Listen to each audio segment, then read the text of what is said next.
que se deja notar en ambas decisiones, el hermano de Diego, Juan Vázquez de Molina, es en este momento secretario del rey y en el Consejo de la Inquisición, pronto verán en Diego de los Cobos y Molina los méritos, virtudes y buenas prendas para ocupar el cargo de consejero de la Suprema Inquisición, esto es en 1549.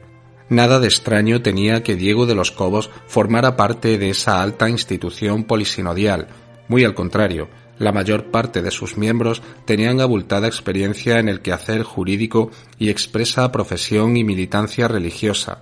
De ahí que, preferentemente, los consejeros de la Inquisición fueran letrados o teólogos integrados en la estructura eclesiástica.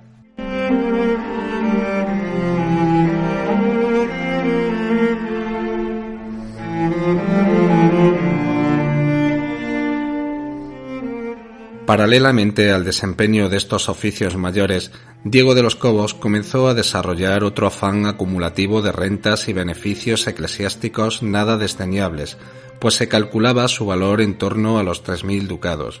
Comenzó este afán en el arcedianato de la Iglesia Catedral de Coria, en Cáceres. Después fue prior de la aldea y liturgitana de Marmolejo, en Jaén. Pasó posteriormente por varios beneficios menores situados en las iglesias de Mengíbar, San Marcos y Santa Cruz de Luque, Córdoba y Zahara, Sevilla. Pero el emperador Carlos V y su hijo, el príncipe, tenían en mente nuevos destinos, puramente eclesiásticos para la figura de Diego, siempre a partir del respeto y consideración al secretario Juan Vázquez, vuestro hermano. La muerte del prelado oscense Martín de Gurrea en 1554 y la consiguiente vacancia de la silla obispal de Huesca hicieron que el emperador presentara para ocupar esta silla a Diego de los Cobos el 22 de febrero de 1555. El destino aragonés no inquietó los intereses del personaje, quien rehusó cortésmente la silla y permaneció en la situación que disfrutaba en Valladolid, mientras el solio oscense pasaba a manos de Pedro Agustín. Diego de los Cobos recibió con sumo interés las noticias que llegaban desde Bruselas, a comienzos de 1556, de que el emperador Carlos, en presencia de los españoles residentes en aquella emblemática ciudad, renunciaba en favor de su hijo, el príncipe Felipe, a la corona de España. El destino español de Yuste para don Carlos le acompañó en sus 2 últimos años de vida. El nuevo rey, Felipe II, siguió contando con Diego de los Cobos con la misma exquisitez que lo había hecho su padre, sin duda por reconocimiento hacia su persona y su noble linaje. Ante la primera negativa de Diego de los Cobos a ocupar el episcopado oscense, Felipe II le presentó para el mismo cargo en la ciudad de Ávila, el cual aceptó Cobos el 2 de agosto de 1559, aunque por un breve periodo, el suficiente para conocer a uno de los personajes más enigmáticos de aquella ciudad, Teresa de Jesús, que por aquel entonces estaba viviendo entre arrobamientos y visiones una verdadera transfixión. Ello no fue óbice para seguir estrechamente vinculado al inquisidor general Valdés, con quien trabajó estrechamente en la confección del Índice de Libros Prohibidos, publicado en 1559. Antes de ocupar nuevos destinos, aún le dio tiempo a participar en los preliminares de uno de los procesos inquisitoriales más relevantes de la mitad de la centuria del 500, el proceso a Fray Bartolomé de Carranza y Miranda, arzobispo de Toledo. Junto a Valdés, Diego de los Cobos formaba parte del consejo que debía dilucidar esta causa, pero una argucia jurídica del procesado le valió a Diego de los Cobos su recusación en el proceso como juez inquisitorial el 24 de febrero de 1560. Por un lado, su amistad manifiesta con el inquisidor Valdés y por otro, su vinculación familiar con Francisco de los Cobos, quien había sido adelantado de Cazorla y había pasado a su hijo su administración, la cual se encontraba en litigio por el propio Carranza, que reivindicaba la pertenencia de este adelantamiento al señorío de los arzobispos toledanos. Pero pronto el destino de Diego de los Cobos y Molina volvió a llevarle a la tierra que le vio nacer.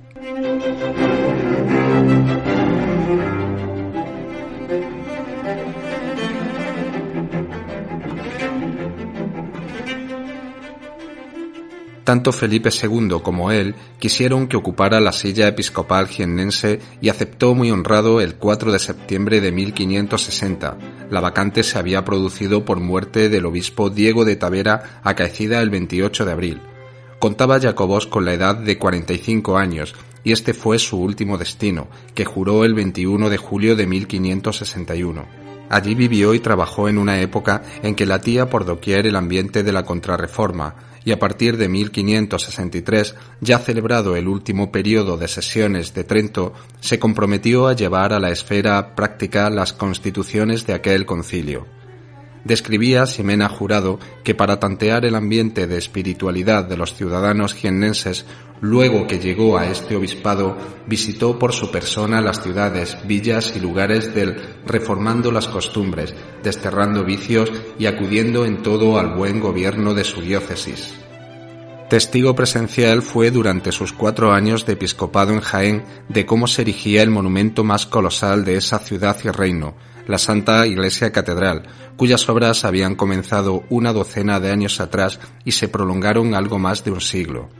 Fue en estos años, en los que probablemente ya se encontraba enfermo, cuando se despertó su capacidad dadivosa, así como un espíritu de mecenazgo que le llevó a impulsar algunas de las más bellas obras del Renacimiento jiennense, sobre todo en su ciudad natal, Úbeda. Ya había demostrado en su anterior destino abulense su generosidad para con los regulares jesuitas que moraban en San Gil, a quienes donó 400 ducados. En Jaén impulsó la fundación o restauración de varios monasterios, como el de la Inmaculada Concepción de Baeza, reedificado en 1561 para religiosas de Santa Clara, o el convento de San Ildefonso para las religiosas de la Orden de San Francisco de Paula, entre otros. Un año después, fundó en Jaén el convento de la Concepción para religiosas dominicas. A Diego de los Cobos se le ha de considerar como el impulsor de las transformaciones del Renacimiento en los templos de las diócesis jiennenses. No en vano, su escudo heráldico presidiendo capillas, portadas, coros, torres y naves de los templos es enormemente significativo. Sin embargo, la fundación del Hospital de Santiago de Úbeda a favor de los pobres y menesterosos de la ciudad fue su mayor mecenazgo. Ideado por el arquitecto Andrés de Vandelvira, comenzó a construirse en 1562 según lo dispuesto en la escritura fundacional, otorgada ante el notario apostólico Miguel de Aguilar el 17 de septiembre. 13 años fueron suficientes para que el maestro Vandelvira acabara en 1575 este edificio destinado a la beneficencia y a la asistencia a los pobres. Así se intitula, entre otros lugares, en la inscripción que se conserva bajo las armas de Cobos en la escalera principal de acceso a la primera planta, una vez atravesado el vestíbulo y el patio central.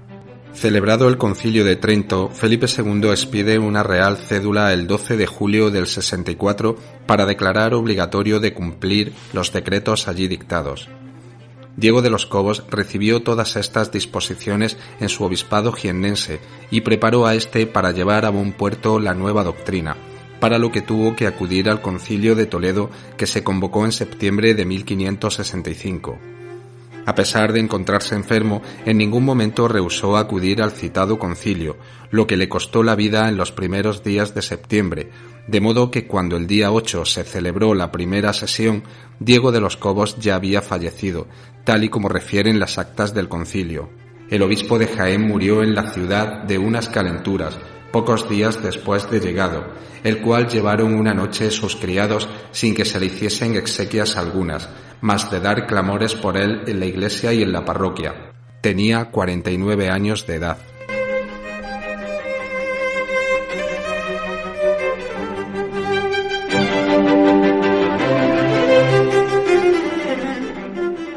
Consciente de su enfermedad, antes de salir para Toledo y estando en Baeza, Diego de los Cobos había otorgado testamento ante el notario Luis de Extremera el 29 de julio de 1565.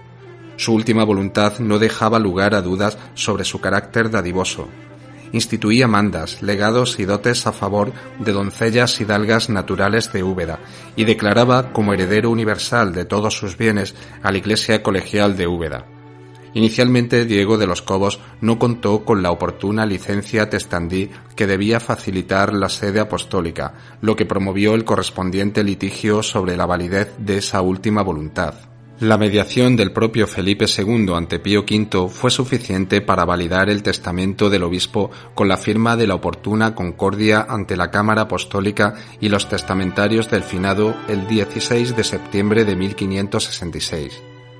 Diego de los Cobos fue enterrado provisionalmente en el convento de la Merced de Úbeda, ya que él había dispuesto que sus restos reposaran definitivamente, y así fue una vez terminado en 1575 en la capilla del Hospital de Santiago de su ciudad natal que él mismo había mandado construir. Con el obispo Cobos cerramos este capítulo de hoy. Espero, amigo oyente, que te haya resultado de interés y haya servido para traer de nuevo a la memoria a algunos de los más insignes habitantes de aquel mágico siglo que vio brotar una Úbeda transformada.